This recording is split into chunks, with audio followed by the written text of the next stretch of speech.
यदा यदा हि धर्मस्य ग्लानिर्भवति भारत अभ्युत्थानम् अधर्मस्य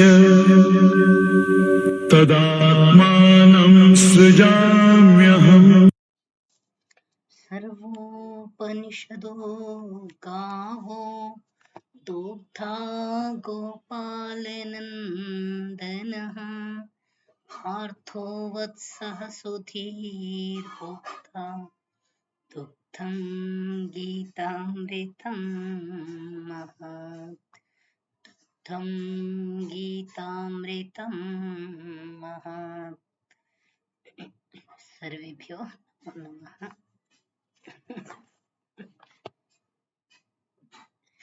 सर्वेभ्यो नमः।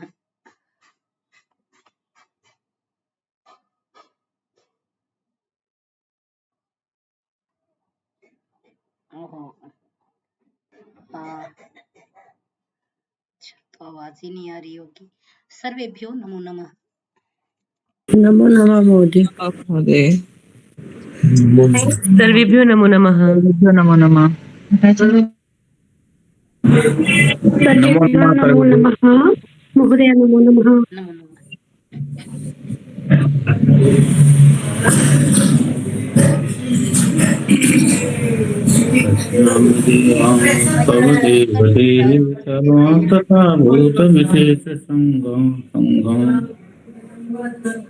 थोड़ा सा आज कंठ मेरा गड़बड़ है, फिर भी प्रयास करूंगी कि हम कर लें।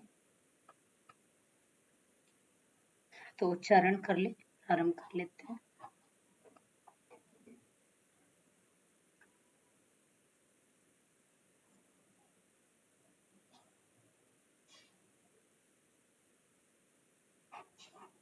मैं करूँ मैडम? अनेक बाहूदर वक्त्र नेत्रम पश्यामि त्वां सर्वतोऽनन्तरूपं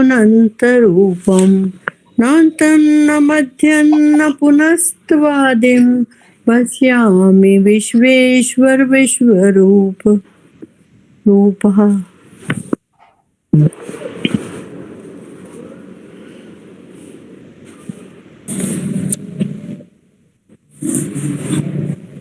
महोदय 15वां शायद श्लोक कल 14 तक हुआ था, ये 16वां दिख रहा है। 15वां आरंभ है जी। आपने 16 लगाया, मुझे लगा शायद 16 से शुरू करना। नहीं, अच्छा 15 बोलती हूँ। अर्जुन उवाच पश्यामि देवांस्त्वदेव देहे सर्वांस्तथा भूतविशेषसङ्घान् ब्रह्मण्मीशं कमलासनस्थं ऋषिश्च सर्वानुरागश्च दिव्यान्। अर्जुन ने कहा, पश्यामि देवान तव देव देहे सर्वान् तथा भूत विशेष संघान ब्रह्माणम ईशम कमलासनस्थम ऋषीश्च सर्वान् उरगान च दिव्यान्। यह भी प्रक्षिप्त है और प्रक्षेप के साथ ही हम इसे पढ़ रहे हैं। मेरी आवाज समझ पा रहे हैं आज आप? जी ठीक आ रही है आवाज। अर्जुन कहता है, जो दिव्य स्वरूप भगवान श्री कृष्ण ने प्रकट किया, जिसे संजय ने अपने शब्दों में अत्यंत महिमा मंडित किया, उसे अब अर्जुन उसके विषय में कह रहा है। अर्जुन कह रहे हैं कि हे देव, तव देहे, आपके शरीर में मैंने देवांस तव, आपके देह में सर्वान देवान सर्वान भूत विशेष संघान ब्रह्मांडम ईशम कमलासनस्थम ऋषीन, सभी उर्ग दिव्य उर्गों को मैंने आपके देह में देखा है, मैं देख रहा हूं। ऐसा करके इसमें व्याख्या की गई है कि ये मेरे मंतव्य के अनुसार ये प्रक्षिप्त है कि इस प्रकार शरीर में हम इस प्रकार तो देख सकते हैं, जैसा उपनिषद कहती कि यत पिंडे तत् ब्रह्मांडे, जो पिंड में है वही ब्रह्मांड में है। यदि इसका अर्थ इस प्रकार लगाया जाए तब तो सही है, अन्यथा यह प्रक्षिप्त है कि पिंड में, जैसे अध्यात्म जो है वो समस्त ब्रह्मांड को पिंड में देखता है।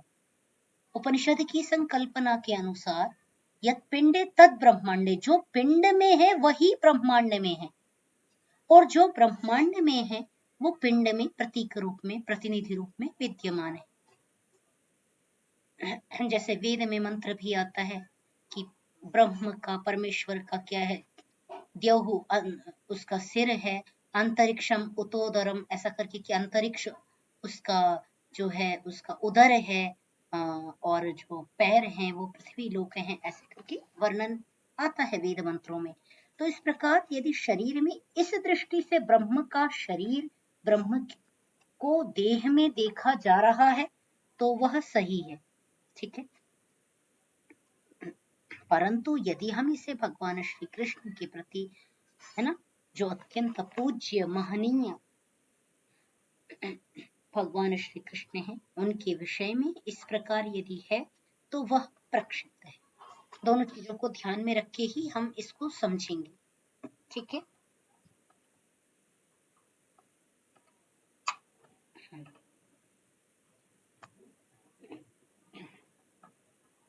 देखते हैं तो कि हे देव,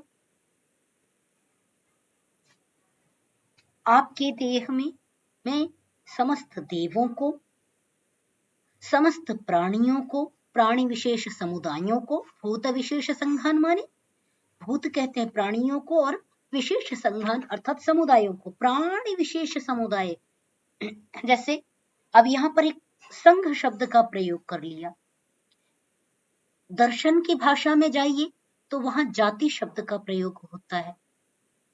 जैसे यहाँ पर कहा ना, भूत विशेष संघान, भूत विशेष के समुदाय, जो भिन्न भिन्न प्रकार, जैसे प्राणी विशेष, जैसे मनुष्य एक प्राणी जाति हो गई, एक अश्व वर्ग हो गया, अश्व समुदाय हो गया, एक सिंह समुदाय हो गया, मृग समुदाय हो गया। प्राणियों में भी भिन्न भिन्न प्रजातियां हो गई, है ना, मुख्य जातियां हो गई, प्रजातियां हो गई, पशु पक्षी इत्यादि में भी अलग अलग एक एक संप्रदाय है, समूह है।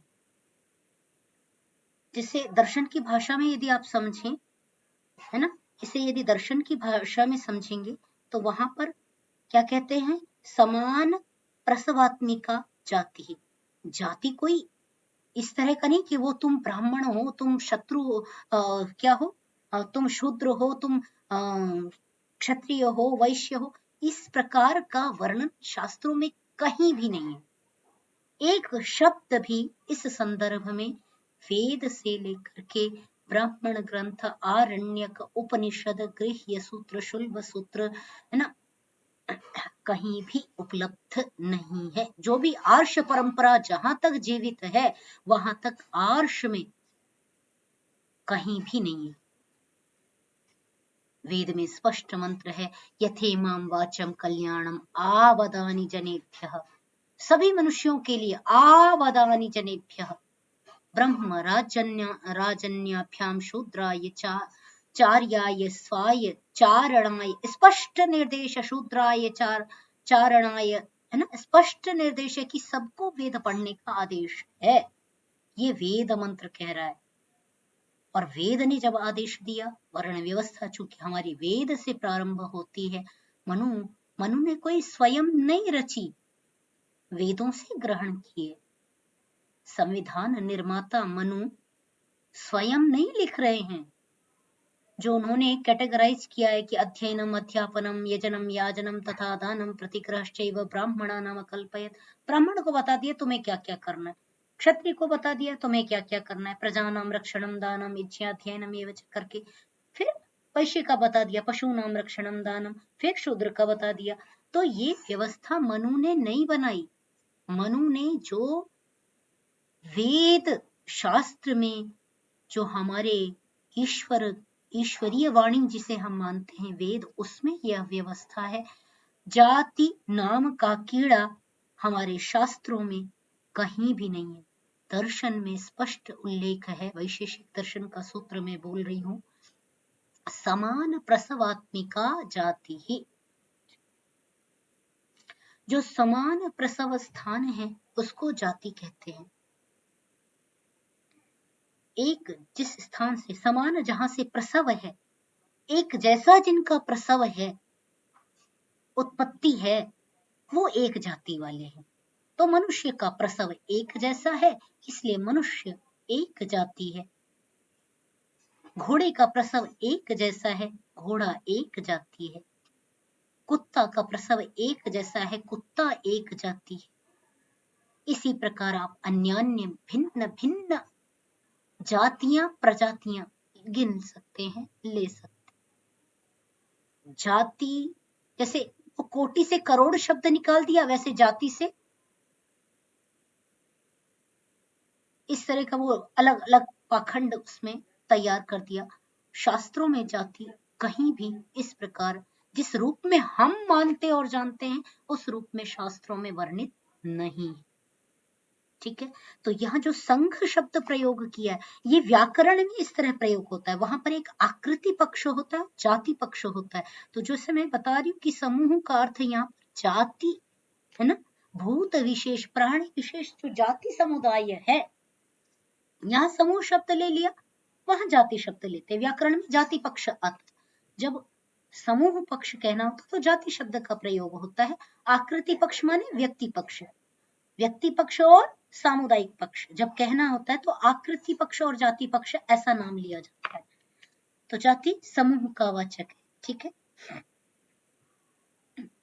कमलासनस्थम कह रहे हैं कि कमल के आसन पर विराजमान यदि कहते हैं तो यदि शास्त्रीय दृष्टि से देखें तो जो विवेक के परम पद परम स्थान पर जो स्थित है, जिसमें सत्य को पूर्णतया विवेक द्वारा निर्णीत कर लिया है, ऐसा। क्योंकि कमल का उदाहरण हम कहाँ देते हैं, पद्म पत्र स्थितम तोयम धत्ते मुक्ता फलश्रियम। क्या कहते हैं कि पद्म का पत्ता कैसा है, जो जिस पर जितना जल डाले वो प्रभावित नहीं होता, पंख में रहता है, पंख से प्रभावित नहीं होता, कीचड़ से प्रभावित नहीं होता। तो इस प्रकार वह कमल के आसन पर विराजमान अर्थात विवेक पूर्ण जीवन है ना, ब्रह्मांडम ब्रह्म का, परमपिता परमात्मा का दर्शन, सभी ऋषियों को, दिव्य शक्तियों को है ना, समस्त मैं आपके आसपास दिख रहा हूँ, समस्त दिव्य शक्तियों को मैं आपके अंदर आप में देख रहा हूँ। इस प्रकार इसका अर्थ है। ठीक है, यहाँ संदेह हो तो अवश्य पूछिए, तर्क करना अच्छा है। आप सब चुप रहते हैं, प्रश्न नहीं पूछते। ये सर्वान उर्गान से बनेगा ना जी? उर्गान कहते हैं सात को, उर्गान द्वितीय का बहुवचन उर्गान, उर्गों को। अच्छा, उर्ग मतलब जो पेट से चलता है ऐसा क्या उर्गान? उरह जो छाती के बल से चलता है, उरह। हाँ, वही उरसा गच्छतीति उर्गान, उरसा ये तृतीया में बन जाएगा, उरसा, उरस शब्द है जी जी जी। तो जो छाती के बल से चलता है, मैं भी मनस की तरह चलेगा ये, मना मनसी मनांसी। जी चलेगा। मनः मनसी मनांसी, मनः मनसी मनांसी, मनसा ओरसा। ठीक है। ठीक है। ठीक। और मैं कुछ बताती हूँ तो आपका तर्क करने का अधिकार है। तर्क पूर्वक आप सुने। आप सत्य वचन महाराज करके न सुने। ये हमारे समाज का दोष हो गया है कि हम हर जैसे जो भी पंडित जी प्रवचन करते हैं तो हम वो सत्य ही कह रहे हैं ऐसा मान करके हम उसे स्वीकार करते हैं। ठीक है। मनुस्मृति एक श्लोक कहती है, मनुस्मृति में एक श्लोक आता है, यस तर्केण अनुसंधत्ते स धर्मम वेद नेतरः। ये मनुस्मृति का वचन है। इसका यदि आप पता चाहेंगे तो वो भी मैं आपको दे दूंगी, परंतु ये मनुस्मृति का श्लोक है जहां पर आता है कि जो तर्क की कसौटी पर कसकर के, यस तर्केण अनुसंधत्ते, अनुसंधान पूर्वक तर्क की कसौटी पर कस करके जिस बात को रखा जाता है, स धर्मम वेद, उसको धर्म जानो, नेतरः, अन्य किसी धर्म मत जानो। अन्य सभी कुछ क्या है? पाखंड है।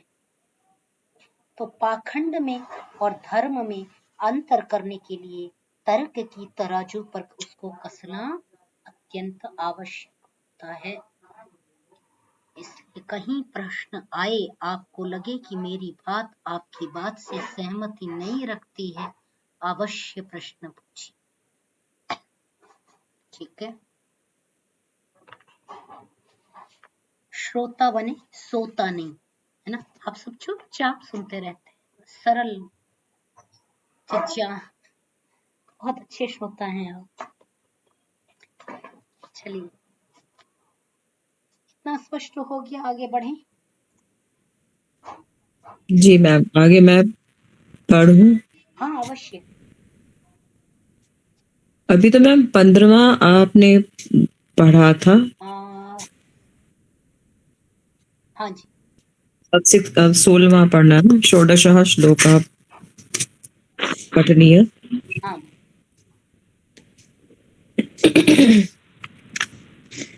अनेक बाहूदर वक्त्र नेत्रम पश्यामि त्वां सर्वतोऽनन्तरूपम् नान्तं न मध्यं न पुनस्तवादिं पश्यामि विश्वेश्वर विश्वरूप। इस इंद्र वज्रा छंद को भी मैंने आप सबको गाना सिखाया था। आज मेरा गला ठीक नहीं है, इसलिए मैं गा नहीं सकती। आप उस छंद, मैं पढ़ूं? हाँ उसी तरह गा करके बताएं जिस तरह मैंने सिखाया है आपको। जी। अनेक बार हिमा जी आप नेत्रं पश्यामि हरिओम। आपकी वॉइस बीच बीच में नहीं आ रही, थोड़ी सी आती है फिर नहीं। महोदया जी अभी आ रही है महोदया? अभी भी कट हो रही है, कहाँ पर आती है कहाँ पर नहीं फिर से एक बार प्रयास। मैं करूं क्या एक बार? जी। मैं सुना नहीं हूँ, पर एक बार मैं अभ्यास कर बताता हूँ आपको। अनेक बाहूदर वक्त्र नेत्रम पश्यामि त्वां सर्वतोऽनन्तरूपम् नान्तं न मध्यं न पुनस्तवादिं पश्यामि विश्वेश्वर विश्वरूप। कदाचित हम ऐसे पढ़ते हैं, पता नहीं। बहुत सुंदर, बहुत सुंदर। आपने वासांसी जीर्णानी, सभी में, इसमें गीता में 2 ही छंद है, अनुष्टुप और इंद्रवज्रा। हाँ हाँ, इंद्रवज्र, ये अनुष्टुप है ना जी? ये इंद्रवज्रा है। 11 इंद्रवज्र, पंक्ति में इस तरह आपको शब्द मिलेंगे, तो बहुत अच्छा। इसी तरह आपको चरण करना है। जिन्होंने पहले अभ्यास, जिनका छूट गया है, इसको अभ्यास अवश्य करें। अभी अनीता जी ने उच्चारण किया था ना? मैम भूल गई थी मैं, मुझे याद था लेकिन एट रैंडम उस समय मुझे नहीं रिकलेक्ट कर पाई मैं। अभी आप दोबारा एक बार हाँ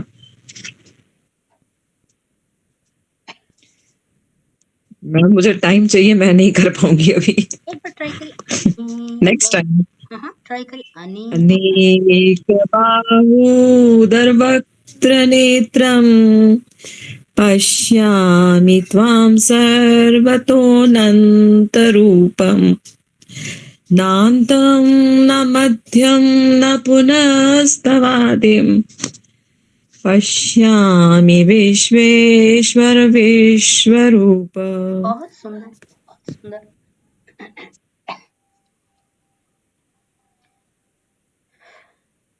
देखें ये भी सभी श्लोक एक जैसे, ये यहाँ तक 17 तक एक जैसे हैं। देख, अनेक बाहूधर वक्त्र नेत्रम पश्यामि त्वां सर्वतः अनंत रूपम न अंतम न मध्यम न पुनः तवादि पश्यामि विश्वेश्वर विश्वरूप।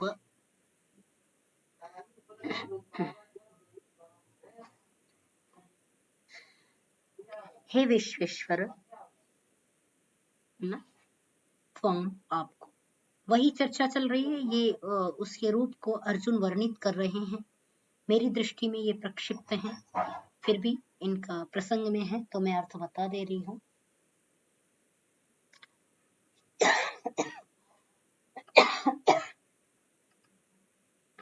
कि हे विश्वेश्वर, विश्व के स्वामी, त्वाम आपको, अनेक बाहूधर वक्त्र नेत्रम, अनेक बाहु, बहुत बाहुओं वाला, उदर वाला, वक्त्र मुख वाला, है ना। और फिर क्या कहा, सर्वतः अनंत रूपम पश्यामि, सब ओर से आपको बहुत रूपों वाला देख रहा हूं। मतलब विविध रूपों में, अर्थात ब्रह्मांड का जो विविध रूप है उसका हमने 10वें अध्याय में जैसा पढ़ा था कि जहां पर यह है कि वेदानाम सामवेदोस्मि, है ना, पर्वतानाम हिमालयोस्मि, ऐसे इत्यादि इत्यादि बहुत सारे कि इसमें मैं ये हूं, इसमें मतलब जो मुख्य है, सब में प्रमुख हैं, मुख्य हैं, उन सब का वहां पर उदाहरण आया था कि परमात्मा जो ब्रह्म है उन सब में इस प्रकार विराजमान में। जैसे हम उपनिषद में पढ़ रहे थे कि सृष्टि में सूर्य मुख्य है ना, तो वैसे ही सृष्टि में अन्य जो वस्तुएं मुख्य हैं, सागर मुख्य है ना, तो वो सब रूपों में मैं आपको ही देख रहा हूं।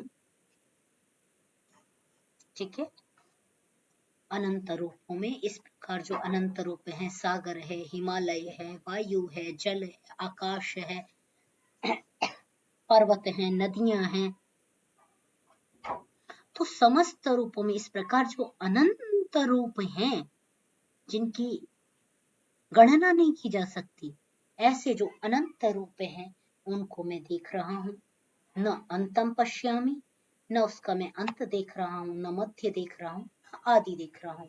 जैसा ब्रह्म के विषय में हम कहते हैं कि ब्रह्म का न आदि है न अंत है ना। अनादि अनंत जो सत्ता है, ये विशेषण हम ब्रह्म के साथ प्रयोग करते हैं, तो ब्रह्म के विषय में ऐसा कहा जा सकता है। तो इस प्रकार हे विश्व के रूप, विश्वरूप अर्थात बहुत रूपों वाले, विश्व यहाँ संपूर्ण के अर्थ में प्रयोग होता है। जैसे विश्वानि देव सवितर दुरितानि, ऐसा बोलते ना, तो विश्वानि दुरिता है ना, समस्त, इस अर्थ में विश्व शब्द का प्रयोग हुआ है। तो आपका जो संपूर्ण रूपों में मैं आपको ही देख रहा हूं। ठीक है, बहुत सारे बाहुएं, उदर, वक्त्र, नेत्र, आंखें इत्यादि सभी मैं आपके अंदर देख रहा हूं। बहुत सारे अनंत रूप सब ओर से आपके देख रहा हूं। आपका न आदि दिखाई दे रहा है, न मध्य दिखाई देता है, न अंत दिखाई दे रहा है। इस प्रकार समस्त रूपों में मैं विश्वेश्वर विश्व के स्वामी पर ब्रह्म परमात्मा आपको ही देख रहा हूं। ठीक है,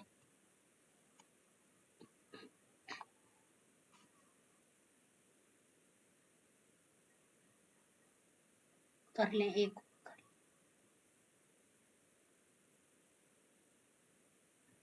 एक उच्चारण और कर लें।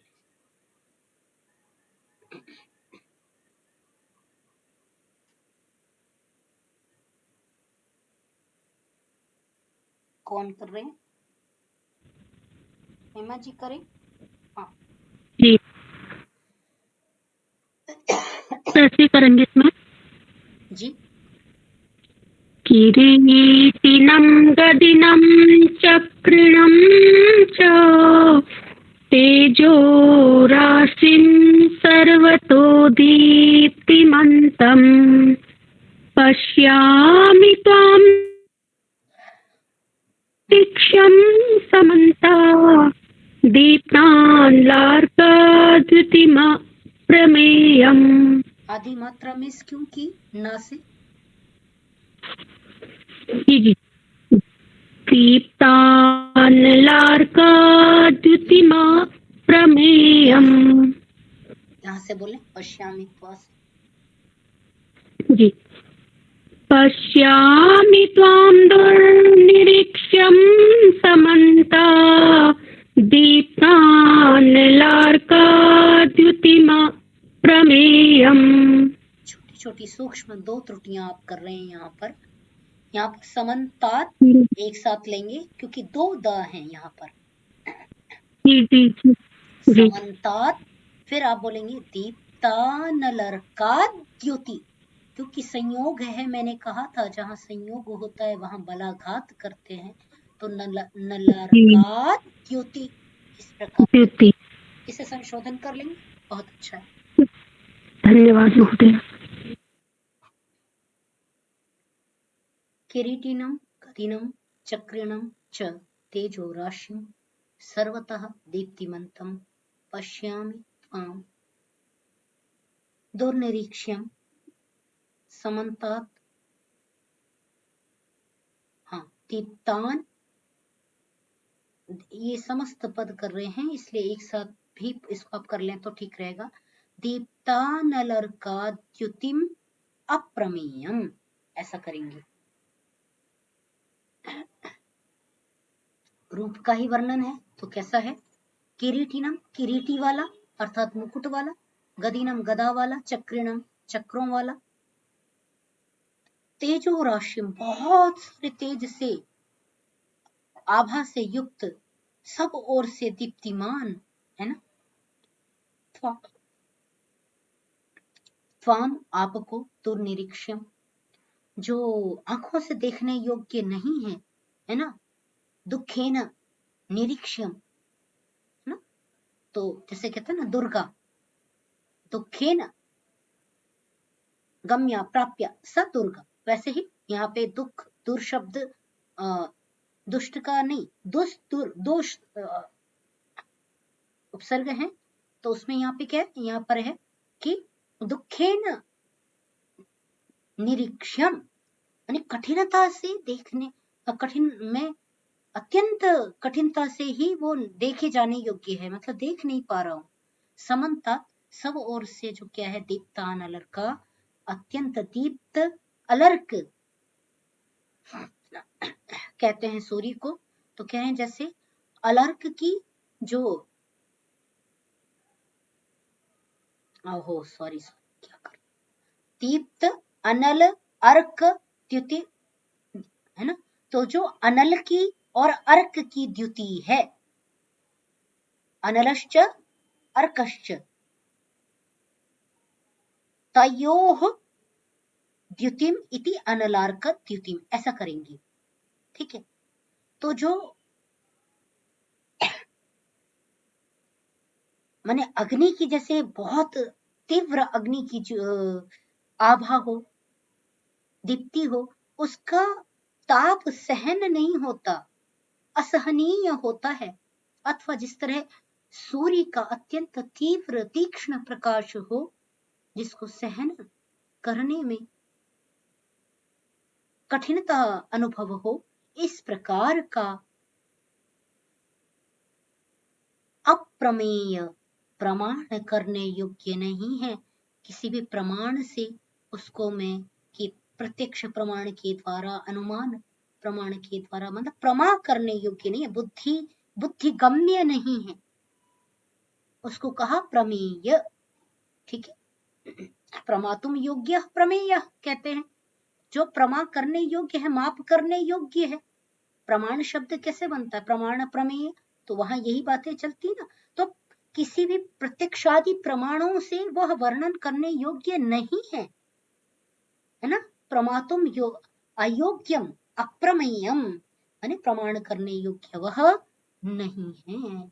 इस प्रकार सब ओर से जो दीप्त अनल और अर्क की द्युति के समान अप्रमेय उस आप को मैं देखता हूँ। माने आपने मुझे ब्रह्म के साक्षात्कार करा दिए। भगवान श्री कृष्ण के विषय में अर्जुन ऐसा कहता है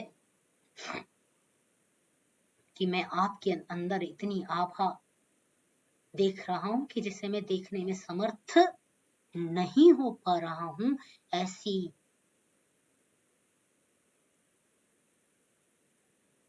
अलौकिक आभा, अलौकिक दीप्ति मैं आपके अंदर, आपके स्वरूप में, आपकी शक्तियों में, आपकी सिद्धियों में मैं देख पा रहा हूं कि इतनी महनीय आपके स्वरूप को मैं इस प्रकार देखने में सक्षम भी नहीं हो पा रहा हूं। इतना महनीय स्वरूप है जिसे मैं शब्दों के द्वारा वर्णित नहीं कर सकता। ठीक है, आज के लिए इतना ही करते हैं। अब आपका कोई प्रश्न?